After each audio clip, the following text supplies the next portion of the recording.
Today I'm at an NGS garden which has its own railway running through it.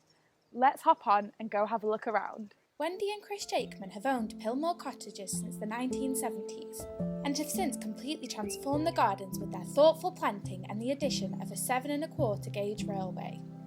Visitors can ride on the train and view the 2-acre garden from a completely unique perspective. This is something I've never seen in a private garden before, so I was really excited to chat with Chris and Wendy more about its history.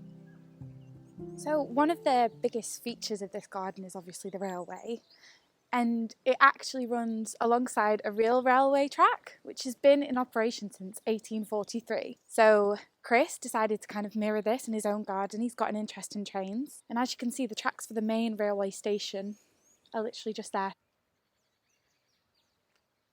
Well, the garden, this place really was a British Rail property with workers living in all the cottages, and we bought it in 75, didn't we? And yeah. Sort of been, Chris has done the houses up one after the other, and we've both gardened it together. I've always had an interest in model railways ever since childhood, of course. And then as I grew up, I got the opportunity, had space in this garden to put one, so I built one.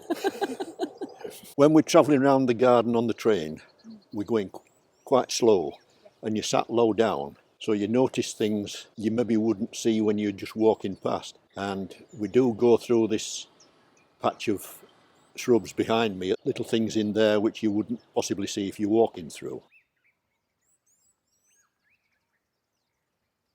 These are the original cottages that were built for the workmen on the railway, because there used to be points and a signal box and everything. Now it's just straight up and down and no signal box at all. But although the train is a unique feature on its own, the 2-acre gardens offer so much to explore.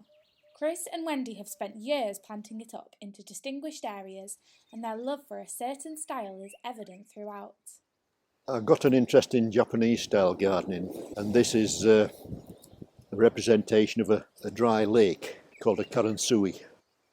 Chris's interest in Japanese gardens doesn't end at the gravel display. In the plantings throughout the garden, there is a real love for Japanese plants and combinations on display.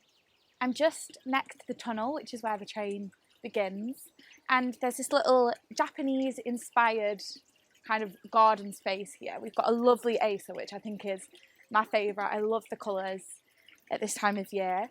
And as you can see, there's a little waterfall. And actually on the NGS open days, there'll be the waterfall coming from this little section here. It comes from the rocks above. As you're driving in on the train this way, you'd be able to see that, which is, it's really beautiful. In April, there was plenty to see at Pilmoor Cottages, with many plants looking their best and flowering well.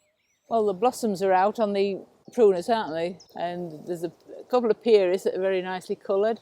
There's a Staphylia up there with little white flowers.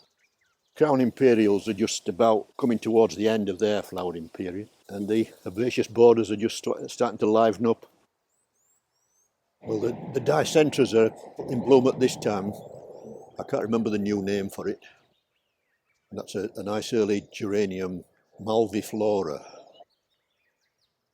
I just had a thing for dwarf conifers. Go to a garden centre and I go straight to the dwarf conifers, and Wendy goes to the flowering bed, like so. It's a nice dwarf spreading Cotoneaster. It just wraps over the rocks and spreads about nicely. Quite a few saxifrages. That's a dwarf elm tree.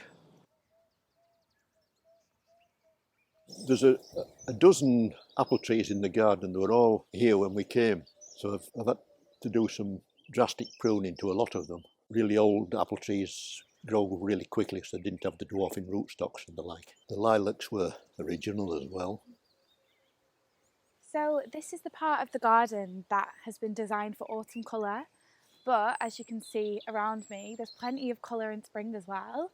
We've got another lovely Acer, there's plenty of bulbs in here, we've got some Herbaceous coming up. There's a lovely little heather plant just behind me here. We've got the railway that goes all around these borders, and this is probably the area of the garden where you're right amongst the flowers. You go directly through the borders, they're literally scraping at your legs. It's absolutely wonderful. Oh, this is like a jungle when it really gets going, isn't it? Yeah. It's about that high, most of it.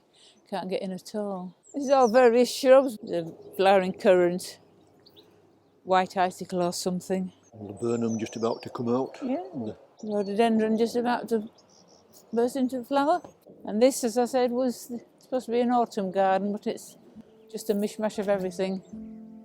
When I stopped full-time work, we tended to go visiting gardens, the NGS gardens, on a weekend. So we'd do maybe 3 or 4 sometimes on a weekend, depending on where they were situated. And eventually we thought maybe we could open our own garden. If you're interested in visiting Pilmoor Cottages to see the unique railway and beautiful plantings, Chris and Wendy are opening up the garden through the National Garden Scheme on the 27th of May 2024. For more information on future open days and to book your tickets, head over to the NGS website. Where would you like to see us go next? Let us know in the comments and make sure to like this video and subscribe to Horticulture Magazine for more wonderful British garden tours. Thanks for watching!